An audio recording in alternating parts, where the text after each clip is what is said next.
Bonjour à tous, je suis Nicolas Caron et vous écoutez la version audio du blog Lève-toi et vends que je diffuse sur mon site nicolascaron.fr. J'y traite des sujets de la prospection, de la vente, de la négociation, de management commercial et aussi de développement personnel quand il peut nous aider à vendre. Je vous souhaite une bonne écoute et la plus belle réussite commerciale possible. Aujourd'hui, un article de prospection commerciale. Son titre, 15 principes plus 1 pour simplifier la prospection. La prospection commerciale n'est jamais urgente, c'est bien connu. Ou alors, elle ne dépend jamais de notre seule responsabilité. Et puis, dans certains métiers, on fait bien la distinction entre les éleveurs, responsables du suivi et du développement des clients existants, et les chasseurs, chargés de conquérir de nouveaux clients. D'ailleurs, il est courant que ces dits chasseurs soient les petits nouveaux qui arrivent, permettant ainsi aux plus anciens de savourer leur galon. Bien sûr, je n'ai rien contre les éleveurs, mais autant vous dire tout de suite que mon animation est bien supérieure pour ceux qui sont capables de signer avec constance des affaires avec de nouveaux clients. Même si je ne suis pas vraiment amoureux du terme chasseur, je préfère les clients vivants, pour moi, un bon commercial est d'abord quelqu'un qui assume vraiment son rôle dans la conquête de nouveaux logos. Ce sont ces commerciaux qui ouvrent des portes, qui savent créer de nouvelles opportunités, qui vont à la rencontre de nouveaux prospects, qui sont les véritables héros de la vente. Et si ce sont des héros, c'est parce qu'ils ne sont pas si nombreux. Durant toute ma carrière, j'ai plus souvent croisé des gens qui revendiquaient d'être de bons éleveurs, des gens à qui je pouvais confier mes clients les yeux fermés, que de gens prêts et motivés par la prospection commerciale. Pourtant, c'est pour moi une composante essentielle du métier. C'en est même la quintessence. Ma conviction est que cette distance quasi générale vis-à-vis de la prospection commerciale, cette crainte vis-à-vis de la conquête de nouveaux marchés, vient d'un excès de complexité, pas réel, perçu. Au fil des années, j'ai acquis cette conviction. Ceux qui doivent prospecter se font trop souvent des énormes nœuds dans la tête. Quel dommage. La prospection est une activité qui doit rester simple pour être efficace, et c'est justement l'ambition que je me suis fixée avec mon livre exclusivement centré sur ce sujet, Lève-toi et prospecte. Alors aujourd'hui, je ne vais pas vous proposer un résumé du livre, mais partager avec vous une série de principes complémentaires pour simplifier la prospection. Comme je ne cesse de le marteler dans mes livres et pendant mes conférences commerciales, je suis convaincu qu'on peut faire simple sans être superficiel. Voyons maintenant 15 principes pour simplifier la prospection commerciale. Numéro 1, choisissez soigneusement qui prospecter. Parce que courir après tout ce qui bouge n'est pas le plus productif. Ce n'est pas parce qu'une opportunité se présente que nous devons y consacrer de l'énergie. Avant de le faire, il est important de lutter contre l'empressement, prendre du recul et se poser la question préalable suivante: quelles sont mes chances de convaincre? Attention, tout ce qui brille n'est pas toujours accessible. Et il n'est pas non plus forcément nécessaire de passer 3 jours pour faire une revue d'affaires et décider du go-no-go dans les supposées règles de l'art pour s'en convaincre. Le plus souvent, le bon sens et quelques questions posées aux clients pour valider nos chances de succès sont aussi efficaces et salutaires pour notre gestion du temps. Numéro 2, commencez par parler à Dieu plutôt qu'à ses saints. Parce que tout ce qui vient du haut va plus vite.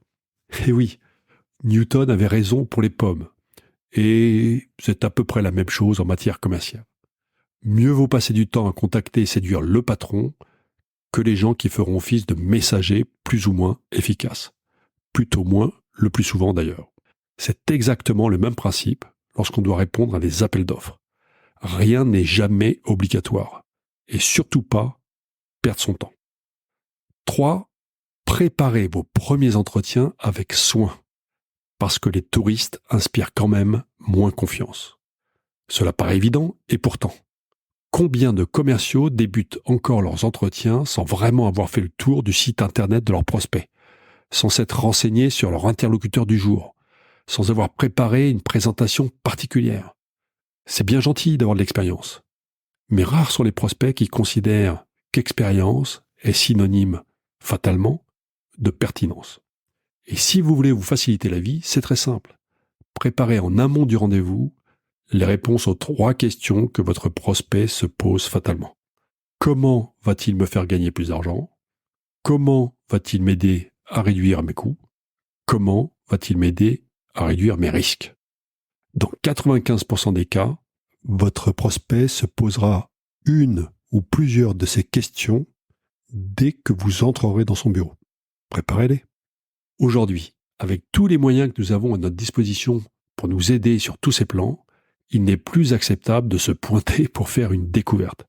Si vous êtes passionné par la découverte, faites des randonnées, choisissez des destinations au hasard, testez de nouvelles lectures, mais ne confondez plus votre prospect avec un guide touristique. 4. Apportez de la valeur ajoutée dès les premiers contacts. Parce que le temps de nos prospects est compté. Sinon, ce ne seraient pas nos prospects. Je sais bien que vous êtes nombreux à avoir appris qu'un entretien commercial doit être conduit comme une visite médicale. Mais bon, sauf si vous avez passé les 20 dernières années sur une île déserte, il ne vous a pas échappé qu'aujourd'hui, nous avons quelques moyens technologiques pour préparer suffisamment nos entretiens. Et ceci devrait nous éviter d'avoir à poser 12 000 questions à notre interlocuteur avant de pouvoir enfin lui donner une idée de ce que nous pouvons lui apporter. 5. Maîtrisez les détails de votre offre et les enjeux qu'elle satisfait. Parce que Google et l'IA se chargent du reste. Quand vous allez voir votre prospect, il y a quand même de sacrées chances que votre interlocuteur connaisse déjà quelques éléments sur votre offre. Il se peut même qu'il ait pris le temps de creuser le sujet en collectant en quelques clics ce qu'un vendeur aurait été ravi de présenter il y a 20 ans. Pendant des années, apporter de l'information était une bonne base de départ pour un entretien.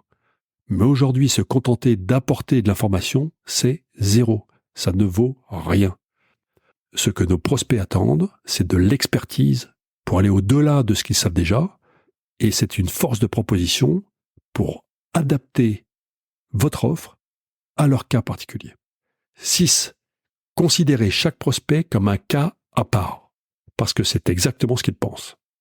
Dans toutes les entreprises, le Graal est quand même d'arriver à industrialiser, à préparer des offres pour des segments de marché et faire rentrer chaque client dans des cases.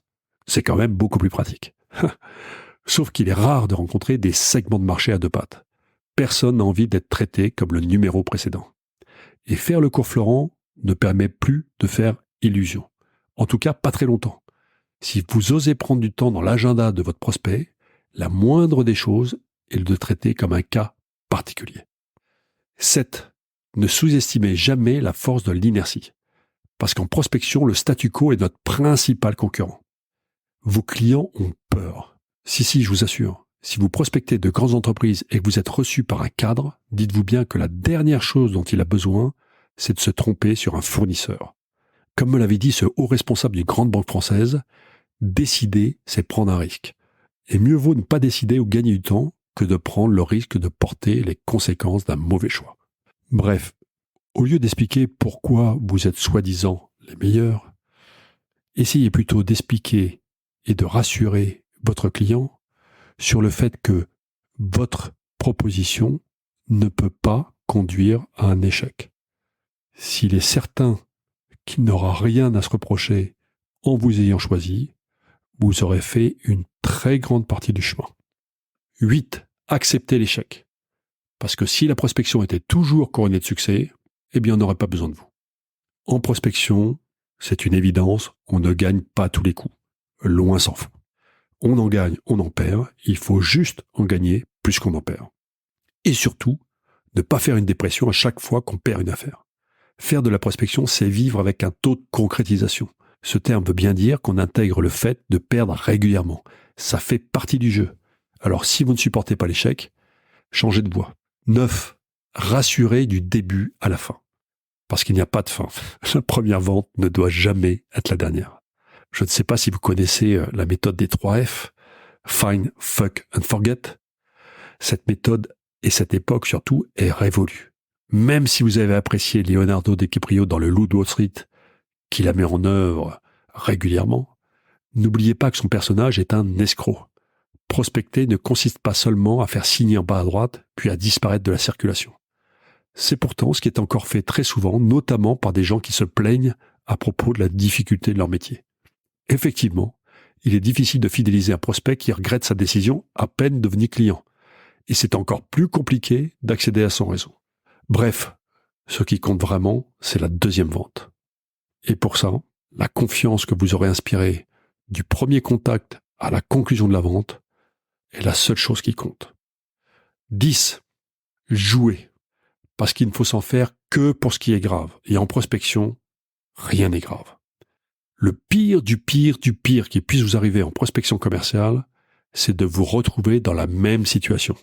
Ça va, ce n'est pas mortel. Donc, détendez-vous. Soyez pro, mais prenez du recul. Vous avez aussi le droit de jouer, de choisir la légèreté. Il se pourrait même que cela vous permette de faire ce métier au long cours sans vous en lasser. 11. Choisissez l'ambition. Parce que motiver n'est pas un verbe transitif. Il est très difficile de motiver quelqu'un qui n'a pas l'ambition de se dépasser. Donc n'attendez pas tout de votre manager. Pour réussir en prospection, il faut aussi être prêt à se faire mal, à faire des efforts, à sortir du nid, à ne plus attendre la béquée à base d'appels entrants fournis par son manager. Et pour tout cela, le moteur est l'ambition personnelle. Personne ne peut être ambitieux à votre place. Et souvenez-vous qu'on peut toujours faire plus, faire mieux ou faire différemment. C'est un choix. 12.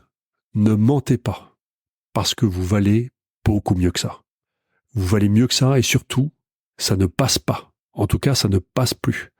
En 3 clics, votre client peut découvrir si ce que vous lui racontez est véridique ou pas. Et quand il est déçu par sa vérification, c'est inutile d'insister. C'est mort. Bref, préférez dire la vérité, même quand elle n'est pas facile à dire. 13. Promettez moins et délivrez plus. Parce que le contraire est tellement commun. Et oui, la fidélisation d'un client passe par le respect de ce qui a été promis ou de ce qui a été présenté. Si votre propale a été formulée de façon à laisser des zones d'ombre, des choses aléatoires, c'est votre sujet. Mais ne soyez pas surpris quand votre nouveau client parle ensuite de vous comme d'un escroc. C'est d'autant plus dommage que les clients surpris dans le bon sens sont nos meilleurs ambassadeurs. 14. Ne remettez jamais en cause vos valeurs pour un gain à court terme. Parce que la vie commerciale est longue et le monde est petit. C'est tellement facile de concrétiser ses efforts de prospection par une petite entorse à ses convictions, voire à la déontologie de son métier. Tellement facile que quelques secondes suffisent pour ruiner une réputation. Et c'est à vous de choisir, à personne d'autre. 15. Faites de la prospection une hygiène commerciale quotidienne. Parce que c'est la régularité qui paye. J'ai rencontré beaucoup de gens capables de m'affirmer que ce qu'ils ne font pas ne marche pas. C'est assez réjouissant de les entendre parce qu'ils ont souvent beaucoup de véhémence pour le dire. Et la prospection fait partie de ces sujets qu'il est très facile de dénoncer alors qu'on ne la pratique pas ou alors de façon très épisodique. Enfin, un ultime conseil, mais pas le moins important. Ça sera donc le plus 1 de mes 15 conseils plus 1. Choisissez la gentillesse. Pourquoi ? Parce que tout peut être dit et fait avec gentillesse. Je vous assure, il est possible de dire non avec gentillesse, solliciter un rendez-vous avec gentillesse, présenter son offre avec gentillesse, répondre aux objections avec gentillesse. Même dans ce monde de brutes, il est possible de réussir dans le respect des autres. Et la prospection commerciale n'échappe pas à la règle. Et voilà, c'est tout pour aujourd'hui. Si vous voulez en savoir plus sur mes livres ou sur mes conférences, rendez-vous sur nicolascaron.fr. D'ici là, bon business à tous.